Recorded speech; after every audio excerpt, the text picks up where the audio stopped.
Hi guys, welcome to my channel, Kuya Elmer TV.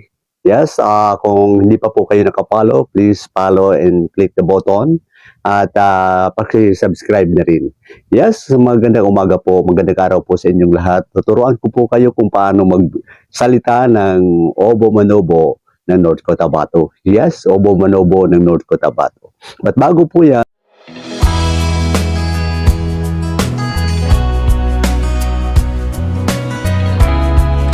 siyempre po, ayon pa sa banal na kasulatan sa Juan 14:15, ito po ang sinabi, huwag mabagabag ang inyong mga kalooban.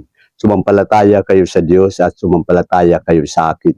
Yes, yun po yung sinabi ng ating Panginoong Hesukristo nang siya ay nagtuturo pa sa kanyang mga alagad na kinakailangan po ng lahat ng sangkatauhan ay sumampalataya po sa ating Panginoong Diyos at siyempre po sa ating Panginoon na si Hesukristo. Kaya kailangan po natin tanggapin si Kristo sa ating mga puso upang tayo po ay maliligtas at makatanggap ng buhay na walang hanggan. Kung hindi po sa pamagitan ni Kristo po, hindi po tayo makararating sa ating Ama sapagkat si Kristo lang po ang tanging daan, katotohanan at ang buhay na walang hanggan. Maraming salamat po mga kaibigan. Ito na po yung mga salitang Obo Manobo ng Kidapawan. Number 1 po, ginawanan ko sikaw. Ibig sabihin, minamahal kita. Pangalawa po, pumakay ka tamanama. Ibig sabihin, sumampalataya ka sa Diyos o sa Panginoon.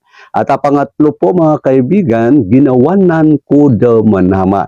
Ibig sabihin, mahal ko ang Panginoon.